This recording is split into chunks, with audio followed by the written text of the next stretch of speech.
Welcome back, everyone. Today we are going to be taking another deep dive Yeah, into a fascinating piece. sounds good. This is from the Rhythms of Grace Center podcast.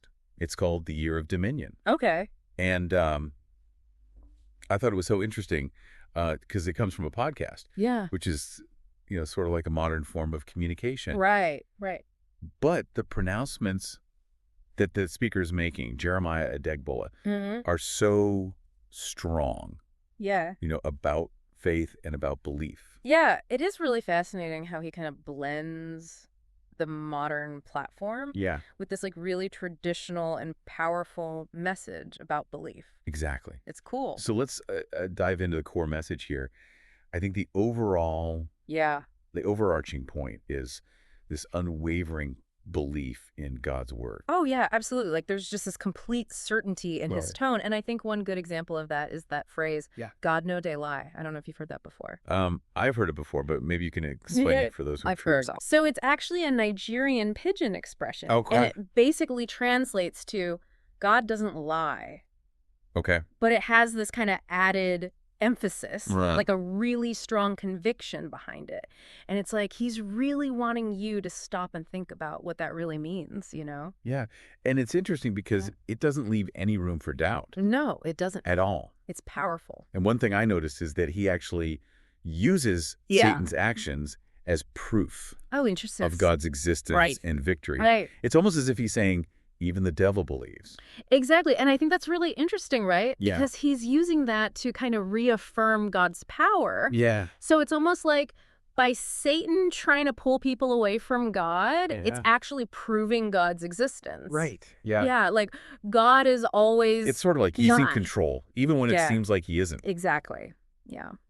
So we've got this foundation Mhm. of unwavering belief, Yeah. right? Yeah. And then all of a sudden he hits the listener with this question, Yeah. almost like this challenge, like, so why don't you believe God? It's the bold statement. Right. It's like, whoa. It makes you think, you know. It's powerful. Yeah. And I think he's trying to force the listener into a little bit of Absolutely. introspection.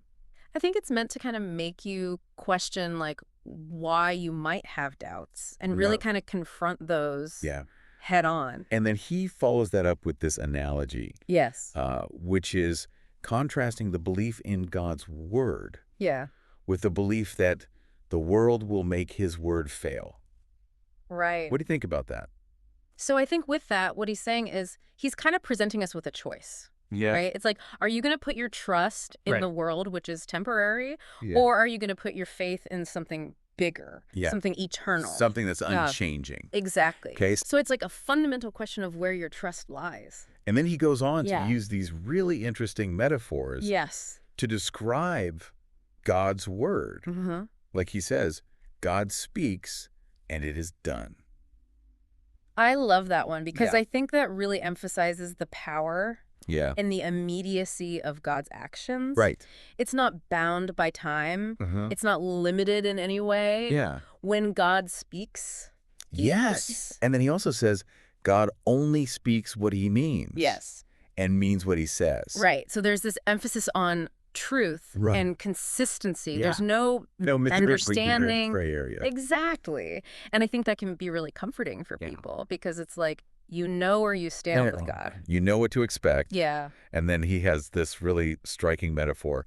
God would need to die for his word to fail. Yeah. That one's intense. Yeah, it is. But I think it really drives home.